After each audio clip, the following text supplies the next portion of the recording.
Researchers in South Korea have now done a new study indicating that being around dogs, petting dogs, is actually good for your health. It has an impact on your mood and it has an impact on your brain. As part of their study, they focused on me in particular and gave specific evidence indicating that dogs make me happy. Let's watch. He's so perfect. He's a little baby. Okay, you do this every time. I know. Come on. That's the little Bubba.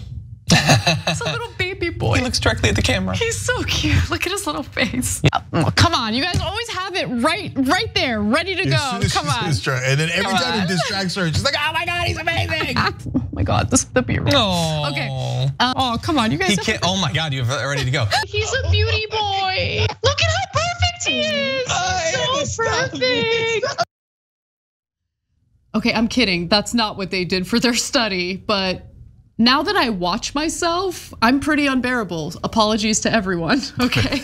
I didn't say anything. I didn't say a word. You gotta let me know if I'm too unbearable. No, I'm kidding around. It's endearing, and everybody loves Charlie. So let's actually get to the real study that was done. And look, similar studies have been done in the past. What makes this interesting is that the researchers specifically looked at the impact on the human brain as we play with dogs. So, plenty of research has shown that this tends to improve people's moods, reduce blood pressure, lower levels of the stress hormone cortisol, which, by the way, tends to make people crave bad foods. So lowering your cortisol is real important. And just looking at dogs in the eye may even boost levels of oxytocin, a hormone associated with feelings of love and trust. However, the new study that was published on Wednesday looked at specific brain activity instead of just comparing moods and hormone levels. Researchers in South Korea attached headsets of electrodes to 30 adults, then measured changes in their brainwaves as they interacted with a poodle named Arrow. The results indicated that walking the dog made the participants feel more relaxed, brushing her improved concentration, and playing with her yielded both of these effects. So there's Arrow. We have a photo of someone playing with Arrow, walking Arrow. Arrow is in fact a poodle, very, very cute dog. And unsurprisingly, after each of the 8 activities that were part of this study, the participants reported feeling less stressed, fatigued, and depressed. The researchers found that participants' alpha brain waves, so there are in fact alpha brain waves, okay, which indicate stability and relaxation, became stronger when they played with Arrow using squeaky toys and when they took her for a walk on a park trail. Sometimes going out there and touching grass is definitely beneficial. Those results suggested people were experiencing an increased state of rest and relaxation. Beta brain waves, which are associated with attention and concentration, also became stronger when participants played with Arrow, brushed her, or gave her a gentle massage, a sign that people's concentration improved without an increase in stress. So get you a dog, Cenk. Maybe that'll help you out a little bit. Yeah, so there's a reason why there's a saying, a dog's a man's best friend. So I love telling this story. Read a really convincing article a while back about how about 30,000 years ago, there were 3 main predators on this planet. Humans, Neanderthals, and wolves. And 2 out of the 3 ganged up on the 3rd and took over the planet.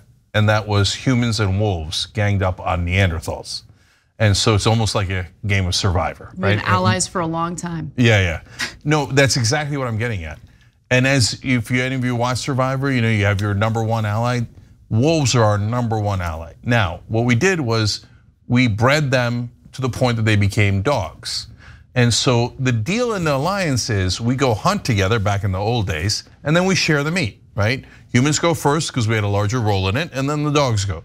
We still kind of have that deal. And so, but one of the other things that the dogs give us, other than protecting us, barking, and if somebody comes for us, they not only let us know, but they also attack, right?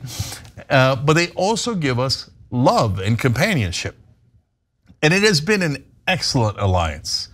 As good an alliance as you could possibly find. I mean, not for Biden, but he hasn't been so lucky. It seems like canines aren't a big fan of the Biden administration, but for most other people, true.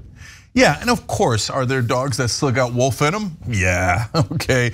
And do they sometimes go rogue? Sure, you know why? Because they're animals. That's what animals do. But overall, look, let's be honest. Number one, we were right to pick them as our friends and allies. And number two, even though it makes me slightly uncomfortable, the fact that we bred them to become these cute little dogs also turned out to be a bit of a genius move. Yeah, and look, research like this has led to universities introducing, dogs on campus to help relieve stress for students who are studying up for midterms or finals. I personally was approached by someone who worked at LAX as I guess a emotional support person who has a dog to provide the emotional support. So for flyers who are experiencing some anxiety, you might come across someone who's walking around the airport with a dog to help provide some emotional support. And I love that because, look, I have no problem with people who need a little bit of chemical support if they're going through things. I think that there's a place for that and it is important to understand that. But there are also some non-medication solutions for people who don't want to go that route. And I do think for some people, myself included, like getting a dog really, really helped relieve feelings of anxiety, depression, stuff like that. Yeah, look, we also give them things. We give them love, we give them food, and they give us love in return. We pick up their crap. They help us deal with our crap. Right? Yes, very true. Yes. So, tip of the hat to dogs. So as we suspected, the research proves that they genuinely make us feel happier, and God bless, good partners.